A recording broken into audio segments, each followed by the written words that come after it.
I hope that everybody was able to watch the video of the lecture that I put up yesterday when I sent you out the email notifying you of the new video. Make sure you see that. You do have a quiz today that is open. The window opens at 11:59 a.m. 1 minute before noon, closes at 11:59 p.m. 1 minute before midnight. Once opening the window, you'll have 4 minutes total to complete the 4 questions. I sent you out a quiz review on Monday as to what to study for the quiz, so make sure you take care of that, okay?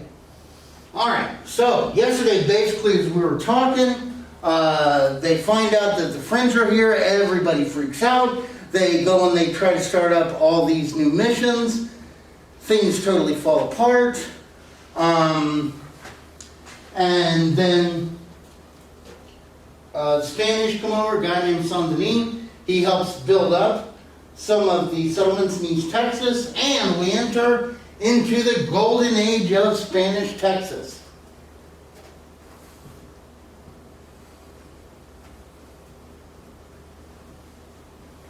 And this is up to about 1763. In 1763, Spain starts to enter a decline that rapidly rushes.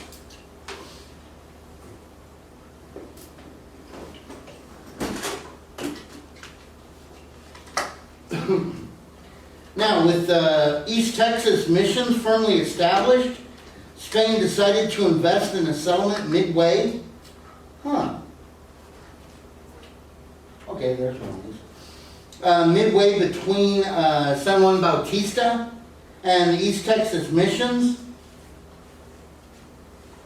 Father Olivares petitioned the governor of Coahuila, and on May 1st, 1718, Mission San Antonio de Velero, also known as the Alamo, was founded. And 4 days later, on May 5th, the Presidio of San Antonio de Bejar, because San Antonio used to be known as Bejar, and then they went and called it San Antonio, was established.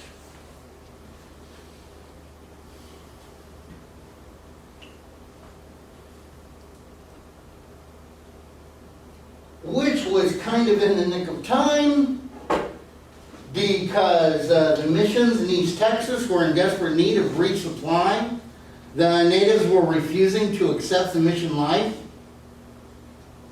And oh yeah, war broke out between Spain and France. Now of course, the people over here in New Spain didn't find that out until after June 1719. And what happened known as the Chicken War. Our little mission at Los Adais, which is over in Louisiana. I mean, it is so far away. It's like right across from where Natchitoches is, if you know where Natchitoches, Louisiana is. Basically because the French had built up a garrison. Spain said they freaked out, went up there, built their own Presidio and a mission next to it.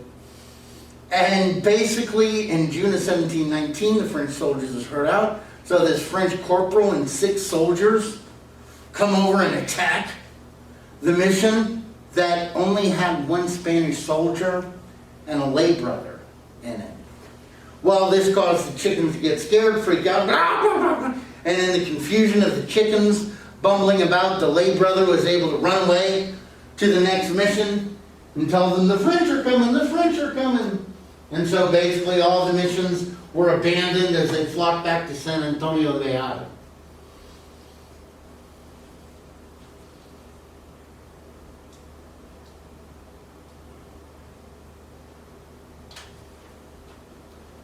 Well, Spain decides they're not going to take this laying down.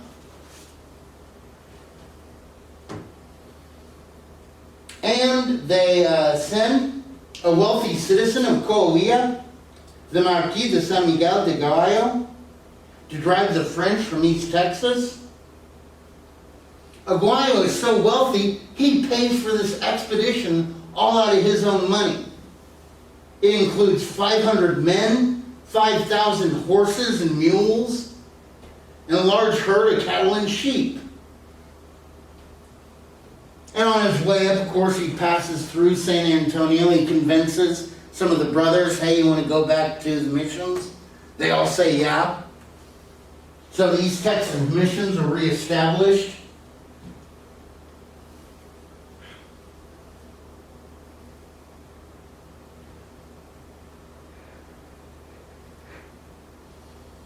And he marches all the way up to Los Adais and reinforces that outpost with more than 100 soldiers.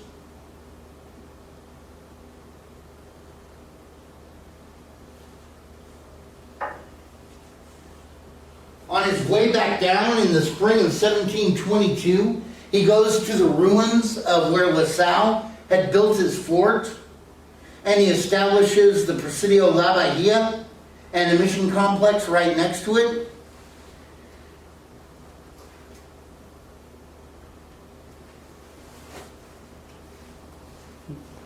Now guys, why do you think that he would go back to where La Salle had built his fort?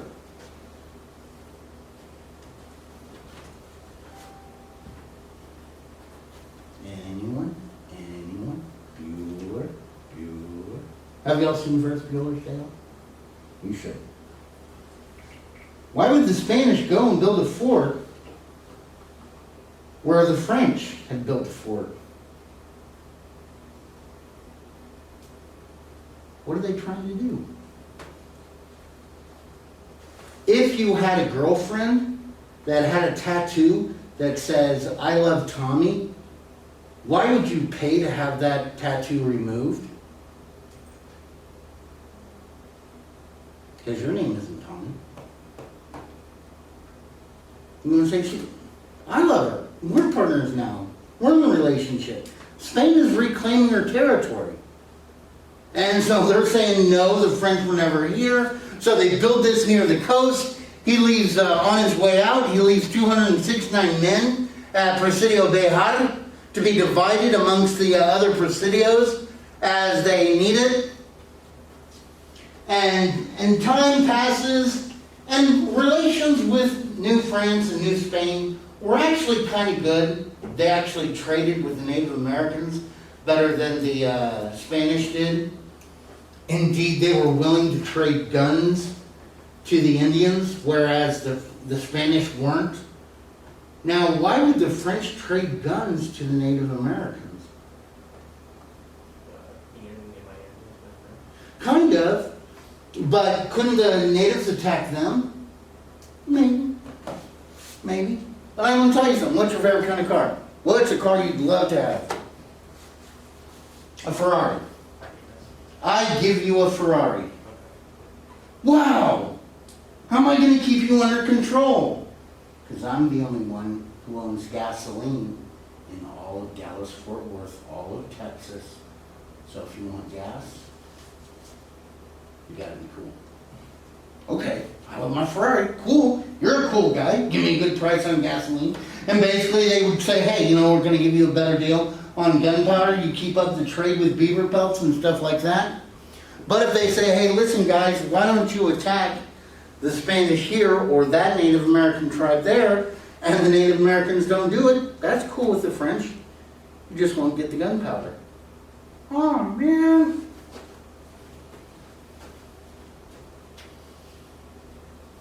And then Spain decides to expand Texas. Well, actually, they created an area known as Nuevo Santander, which is in the area between the Rio Grande River and the Nueces River.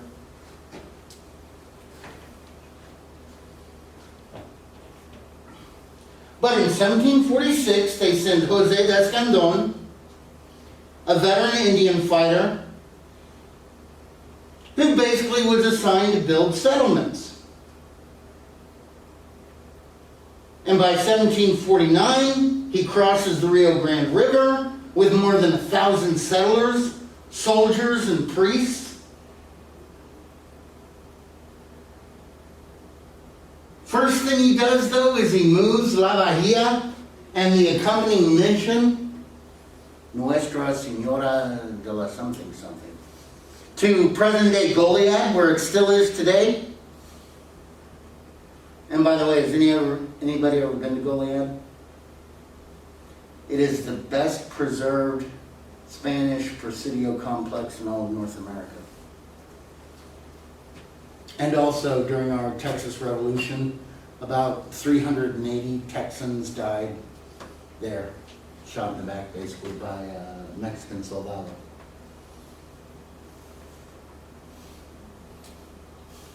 But we'll talk about that later. And by 1755, he had placed more than 6,000 people into 25 settlements north of the Rio Grande. He's the guy who started Laredo. And he also established more than 15 missions.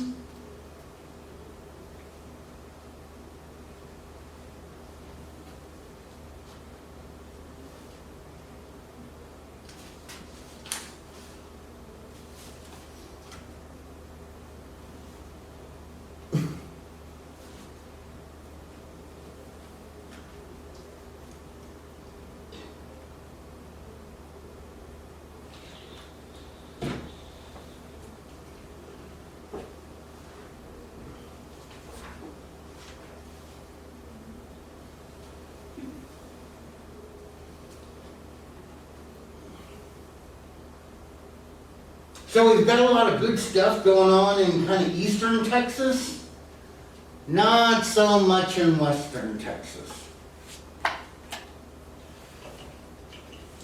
Basically about 150 miles northeast of San Antonio, other Spaniards were trying to expand the mission system along the San Gabriel River near modern-day Rockwall or Rockdale. The mission San Javier was open for a group of Tonkawas, as the Tonkawas had invited them to come out and do it. And from 1748 to 1751, we had missions established and the Presidio San Javier built. But this proved to be a big mistake. The natives were basically unfaithful. They didn't hang out at the mission. Basically, the only reason why the Tonkawas wanted us there is because they were being attacked by the Lipan Apache. And the only reason why the Lipan Apache were attacking them because the Wichita had joined up with a new Indian group that was coming into Texas, the Comanches. And they were expanding and driving the Apaches from their land. And also the Apaches rode horses, the Tonkawas didn't. The Comanches rode horses, Wichita rode horses. A lot better than the Lipan Apaches. And so the Spanish soldiers get stuck out in the middle of this turf war. So not only were the natives unfaithful, but we also had smallpox, measles, drought, illegal French traders that were selling the Native Americans guns. Were only making things worse. And then the commandant of the garrison totally could not get along with the priests. So they put in a new military commander in 1757. They moved one of the missions to New Braunfels. And all the missions they had out there were consolidated just into one. But this one mission, the Comanches and their Wichita allies attacked in March of 1758, killing 10. This prompted Colonel Parilla to lead an expedition of 500 men to attack the Comanches and the Wichitas. And he goes out there and he finds them in a stockade, a fort that basically the French had built with the French flag flying over it. They try to lay siege to it. It doesn't work. The Spanish have to retreat to San Saba, where that one lone mission is now abandoned. And the Presidio complex, it only lasts until 1769 before that closes down. So in the West, basically they got nothing but a whole lot of failure.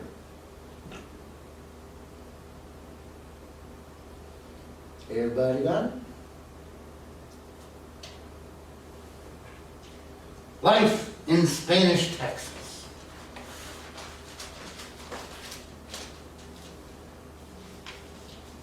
The missions.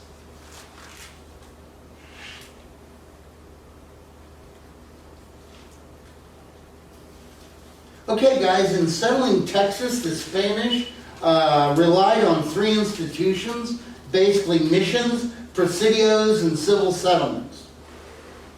Of these, the mission was the most preferred focus of their expansion. And ever since its inception, not only in Mexico, but also back in Spain, during the Reconquista, it was ideal for natives that lived in relatively compact and permanent settlements. Now, of course, that's also part of the reason why it didn't work here in Texas, because we had a whole lot of nomadic Indians. A whole lot of them. The Caddos were sedentary, the Krinkowas somewhat. Well, what was the purpose of the missions? Well, of course, the purpose of the missions were threefold. First, to convert the people to Christianity. The second was assimilation, to teach the habits and customs, language, clothes, farming techniques, everything like that. This is what Spaniards do, so this is what we want you to do, so you can assimilate into our culture. And finally, if you have permanent settlements of Spanish citizens, the territory of New Spain is going to be expanded.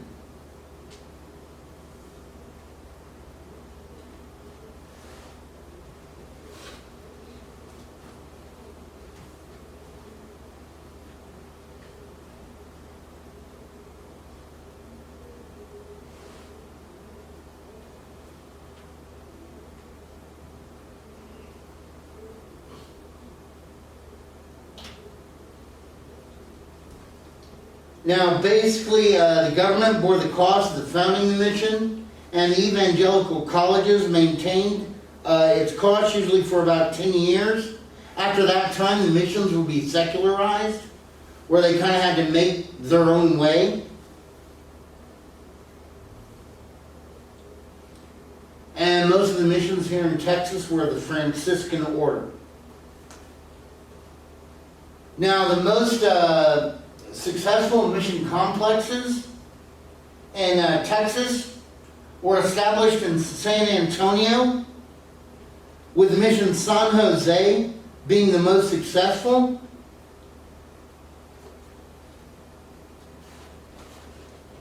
Now, have any of y'all been down on the mission trail in San Antonio?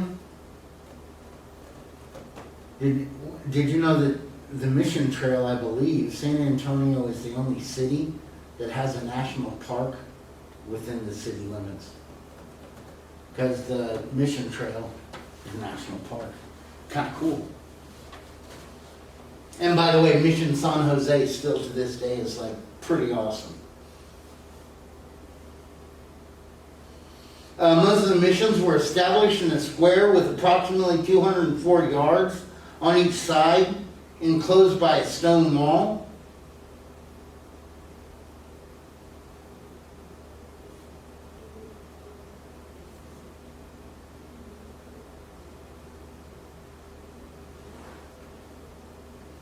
Now they'd have other buildings like a church, a friary, offices, a granary, a workshop for spinning and weaving cotton, maybe shops for like shops for carpentry or ironworking, tailoring. They might even have a lime kiln. And the church that is there today at San Jose, they built it in 1768. It holds about 2,000 people and has a mill powered by a water wheel on one side. And in 1768, the mission served 350 natives. And the produce of their labor supplied in part presidios all over Texas.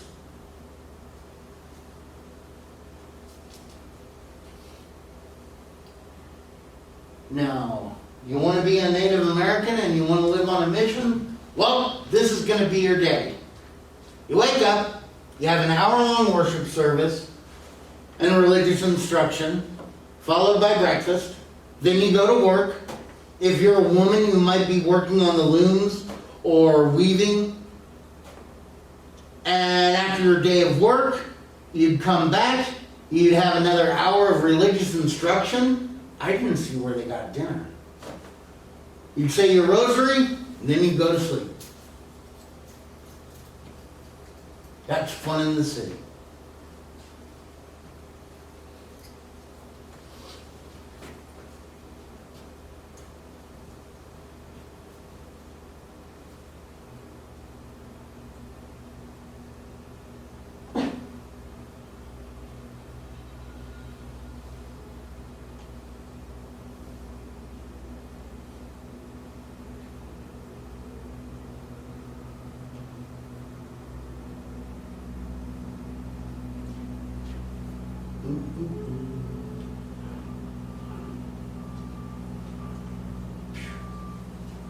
But like I said, were they effective? Were they good places?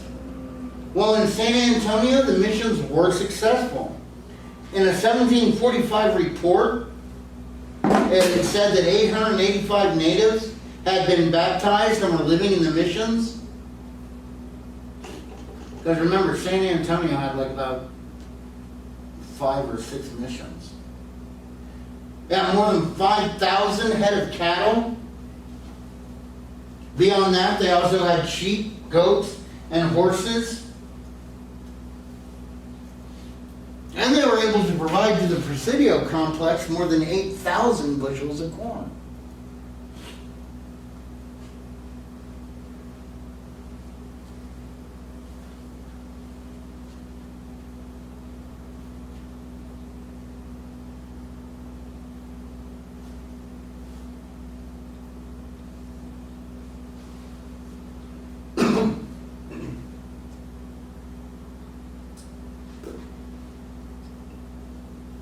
Ready?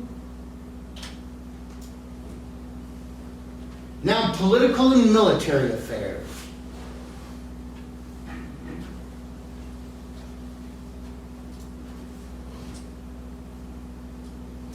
Now, guys, I'm going to tell you something which what I'm telling you, I don't totally believe.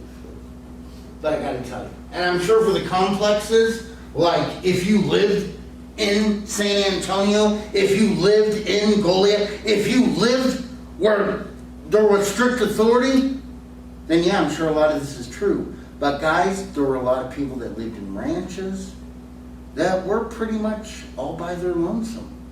They're out in the middle of nowhere. You might go into San Antonio maybe once a week. More like it, you probably only go in once a month to trade some of your goods for their goods, get whatever stores and provisions you needed, and then head back out to the ranch. But with the state government, the government was the military was the government. The only exception that didn't follow this was the Villa Beja, or San Antonio. Now, the governors had extensive power. I mean, they were appointed by the king for a term of usually about 4 years.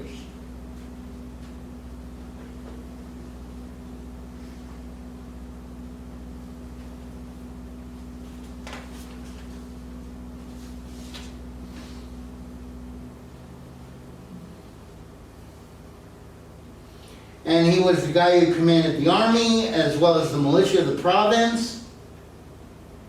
He had the authority to grant land titles, issue licenses, hear appeals to the alcalde's court, supervise fiscal matters, and administer and execute the laws and decrees.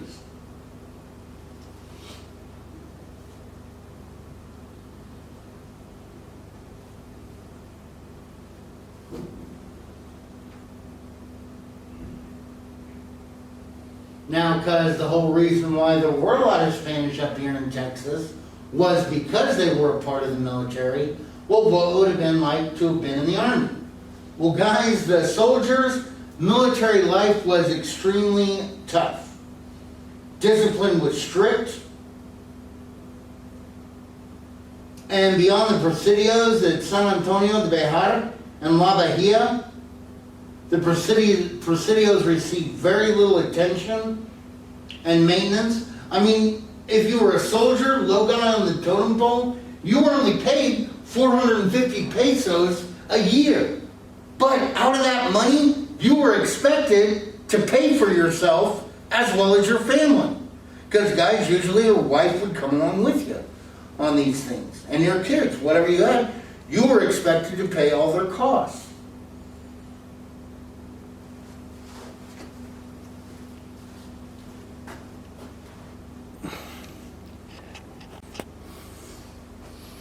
Now, it's not like, has anybody here been in the military? Or know anything about the military? Like the American military? The American military is kind of sweet. I mean, if you get married, they'll give you a stipend to live off base on the economy. They'll help you out, everything like that. With Spain? No, sorry. And not only that, but the captain of the presidios, he was also the merchant. He was the guy in charge of buying goods and selling them to the soldiers. And he could charge whatever he wanted to for those goods. Indeed, one guy, Martos y Navarrete, was charged with making about $80,000 in profit off his soldiers when he was the commandant at Los Angeles.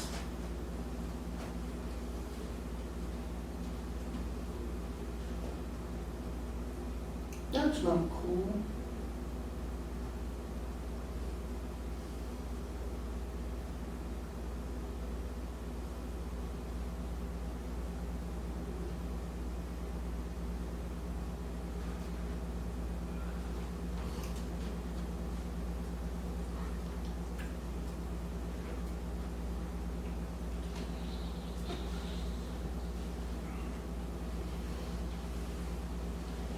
Life in the civil settlements.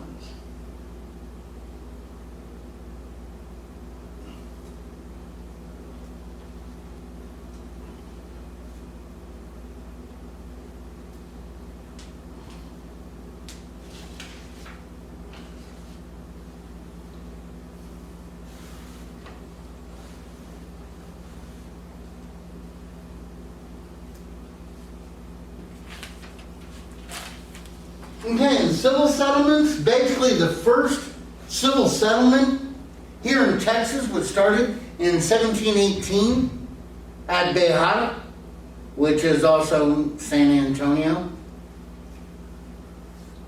followed by Goliad, Nacogdoches, and Adais.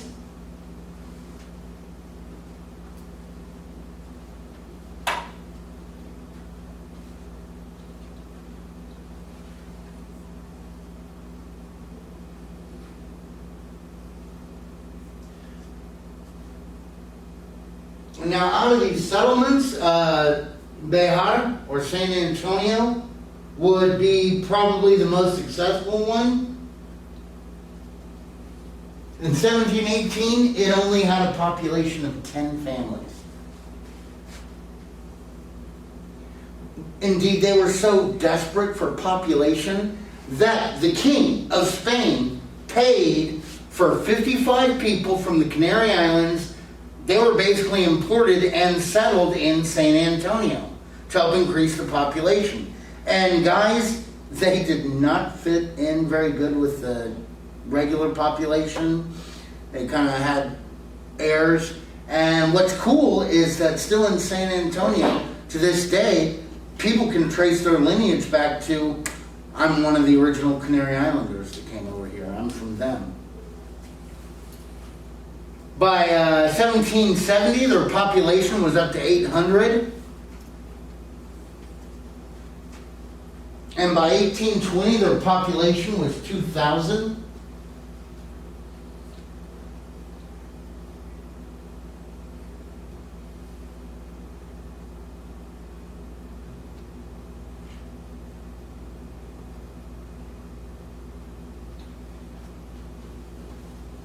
Now, just to give you a comparison to the other settlements, by 1782, Goliad had 512 people out there.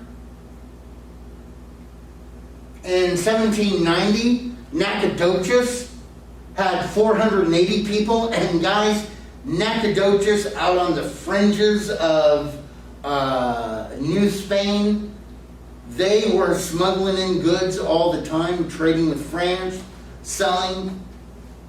A huge illicit trade was going through Nacogdoches.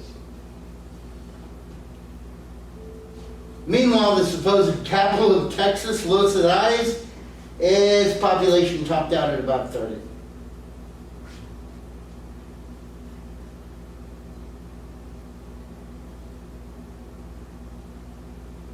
And, I mean, from 1722 to 1773, when they finally closed it down, Anais never really had a large population, civilian population.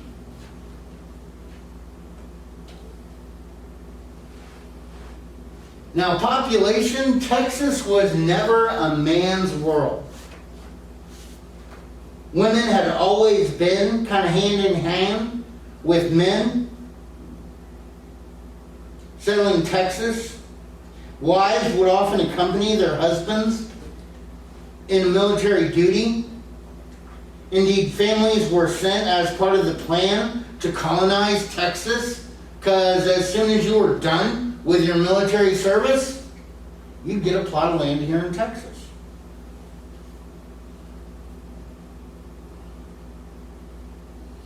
Indeed, the census figures in 1780 showed that about 45% of the population was female and 55% was male. And an even more exciting thing that I didn't put up there is about a third of the population were kids. Now, what's a good deal about having a lot of kids?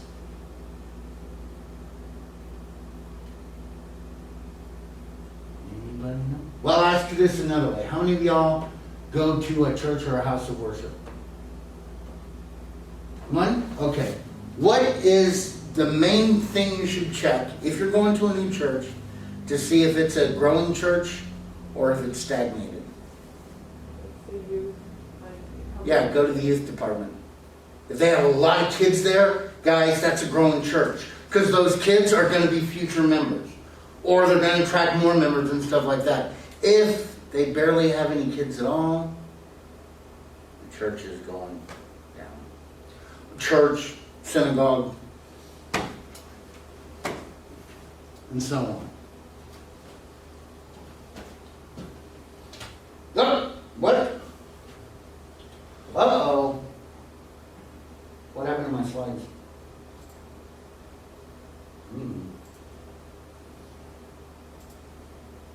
Do. We're going to have fun now.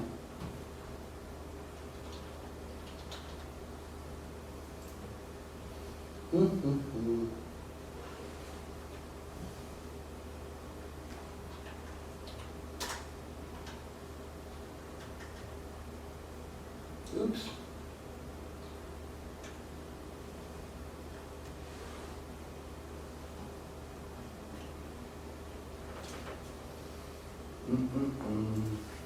Okay, livestock was a huge industry here in Texas. Cattle thrived on the Texas plains. Indeed, by 1803, an estimated 15,000 head of cattle were annually driven to markets in Louisiana, where smuggling flourished between the Spanish and the French.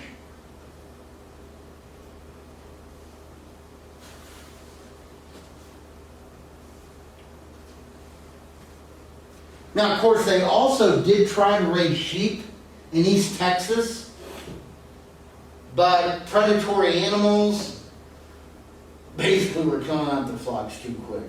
Now, what kind of predatory animals would there be in East Texas?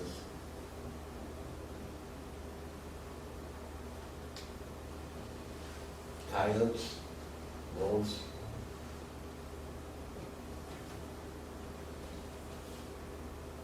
The next slide. It's not the end of slides. Create a new slide. Doo, doo, doo.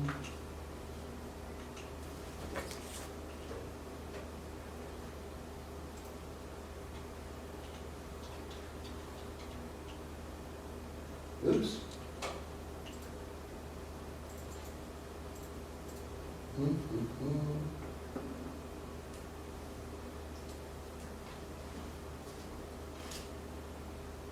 Um,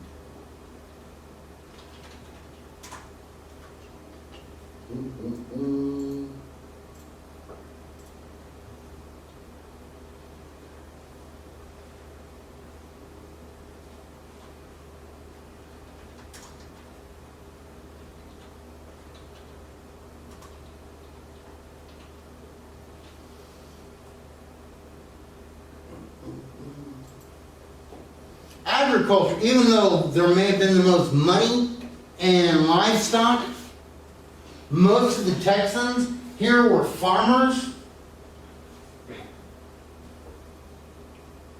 But because of our lack of infrastructure, now what do I mean by that, lack of infrastructure? Roads and stuff. Yeah, roads and stuff, way to transport goods. Because basically we really didn't have any way to do it easily.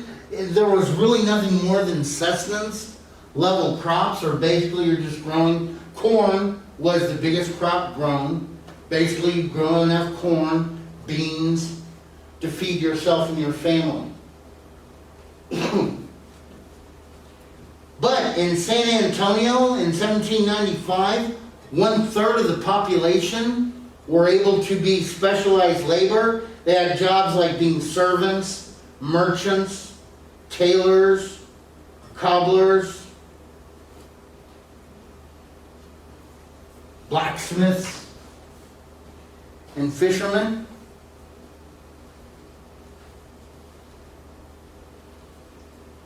And what's even more interesting is that according to that one statistic and one report in 1795, there was only one doctor and no lawyers practicing in San Antonio.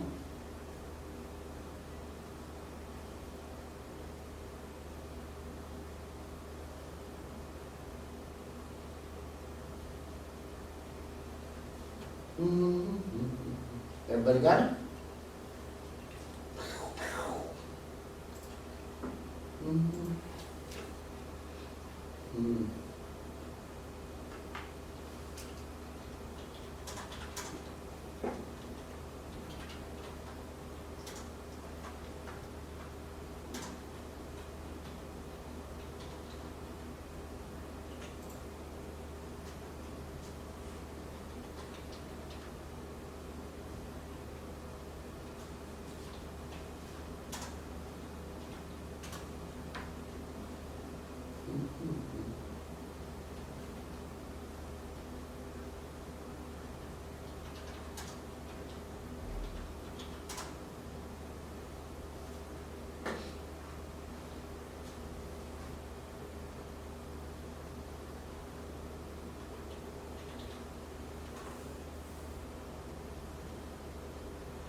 Religious and educational opportunities up here in Texas.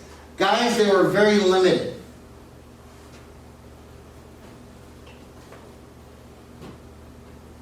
Indeed, Texas, why did I put a 5 there?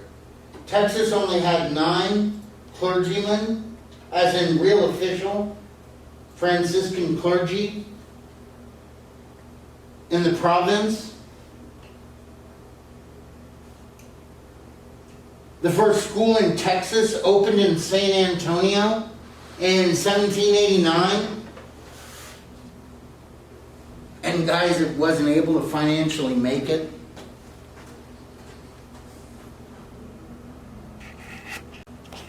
Indeed, it wasn't until we had a governor in Texas in 1803 that ordered that every settlement build a school, and boys that were underneath 12 years of age had to attend that school. Oh, not Goliath.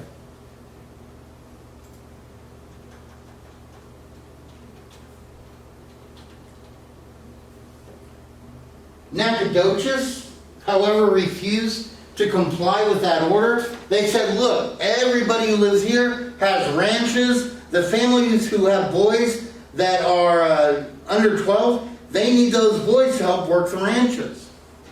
So Nacogdoches doesn't even offer any schools.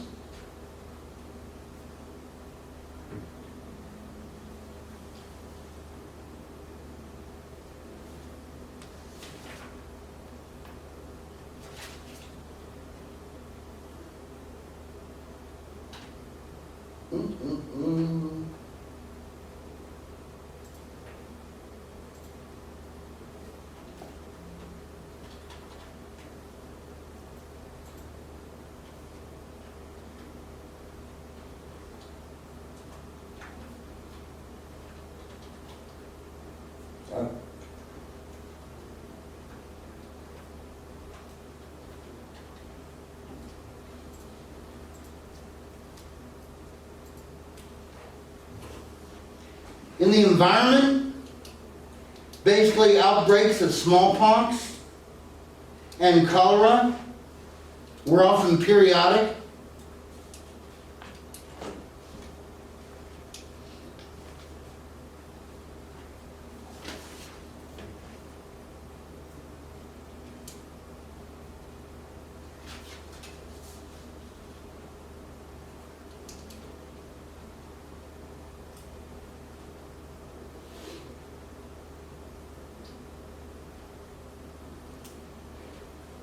And basically in the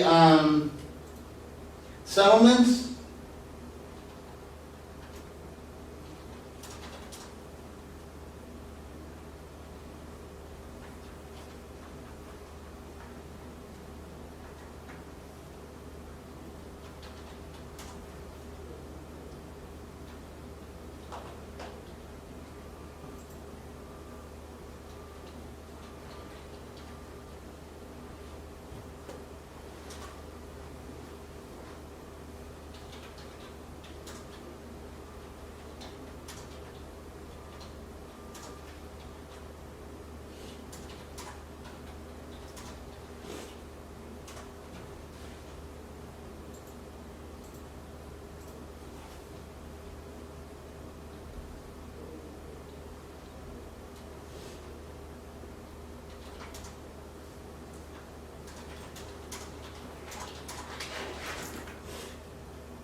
Basically, treason, slander, murder, arson, or major theft was punishable by death.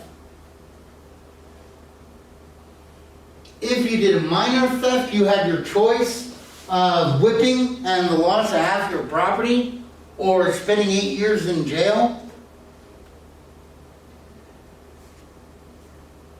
It was illegal to travel without your passport, so you had to have a passport with you, and it was illegal for men and women to be on the same horse together if they were horse riding. Stuff like that leads to the devil's business. Meanwhile, on the flip side, dancing and fandangos were very popular in the plazas of the cities, as well as horse racing and celebrating religious holidays. Go ahead and sign that. And as we're bringing things to a close, I am going to be assigning you guys something to do with the De Leon expedition finds the ruin of Fort St. Louis, which is on page 18 of your Texas Voices. You're going to have to write up your answer and bring it to class on next Wednesday when we meet again. Don't we meet on Friday? No, B's meeting on Friday. And I'll send the B group out an email today and say, hey, or one of the notifications, hey guys, you need to do this. And I'll be worse stuff for your grade. Alright, any questions? Oh, that clock is like behind. In reality, it's like 58 or 48.